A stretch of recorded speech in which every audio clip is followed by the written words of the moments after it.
Mari mencoba menanyakan pada diri kita. Yang pertama, apakah pikiran Anda sekarang ini menjadi semakin kacau dan mumet? Pertanyaan yang kedua, apakah Anda merasa bahwa sekarang ini mulai banyak menghidupi perasaan-perasaan yang negatif?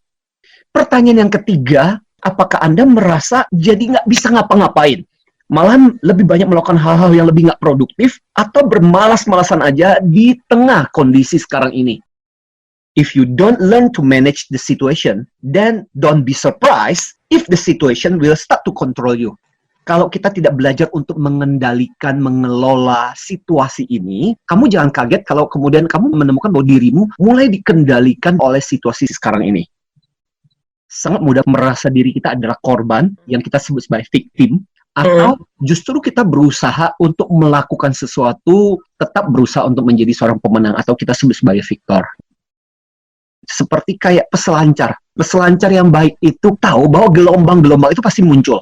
Ada yang tinggi, ada yang rendah. Tapi seorang peselancar yang baik, dia tidak berusaha untuk menghentikan gelombangnya, tapi dia belajar untuk bisa mengelola gelombang-gelombang itu. Sehingga akhirnya dia bisa berselancar dengan luar biasa. Saya jadi teringat satu pembelajaran pengembangan diri. Ada satu hukum yang judulnya O sama dengan R ditambah E.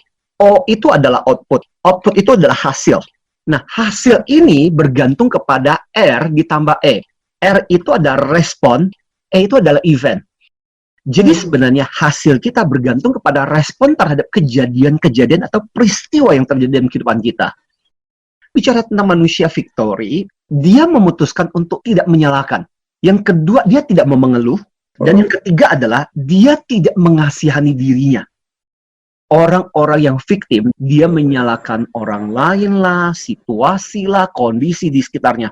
Kan jauh lebih gampang menyalahkan orang. Istilah kita adalah BSE. Blame something atau someone else. Manusia-manusia yang victim ini dalam situasi ini, dia merasa gini, aku yang mesti dikasihani. Aku yang paling menderita dalam situasi ini.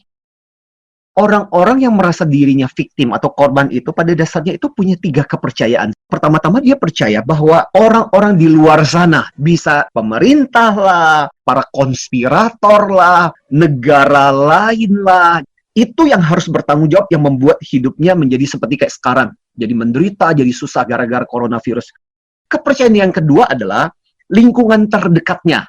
Dia menyalahkan saudaranya lah, atasannya lah, yang tidak mau membantu dia untuk keluar dari situasi sulit. Mungkin dia punya masalah dengan finansial atau kondisi gara-gara situasi ini. Tapi kenapa orang-orang terdekat tidak membantu saya?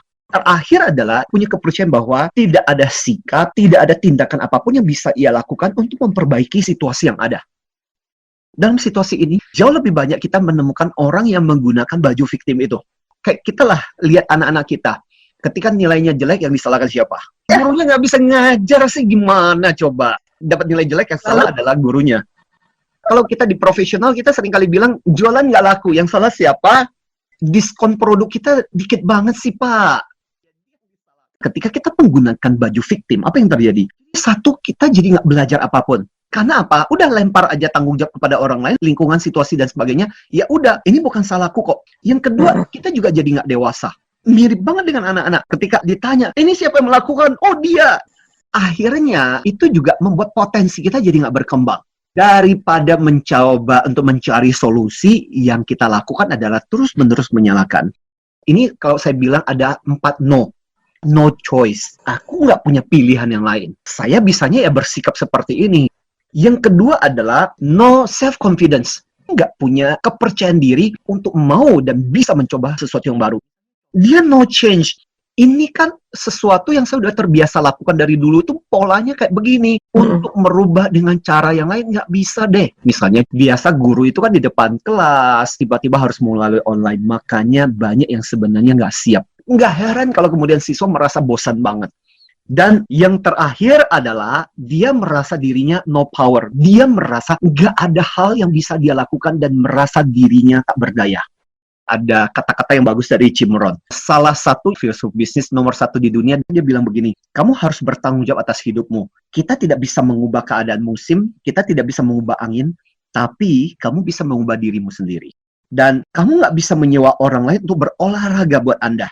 Kita harus melakukannya buat diri kita sendiri untuk dapat manfaatnya.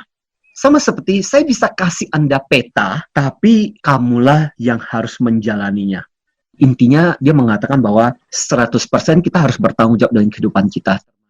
Jadi cara terbaik untuk mengubah dari victim menjadi victory adalah ketika kita dengan tegas bahwa saya mungkin tidak bisa mencegah sesuatu terjadi pada diri saya. Tapi saya bisa bertanggung jawab terhadap bagaimana cara saya bersikap terhadap situasi dan kondisi seperti ini.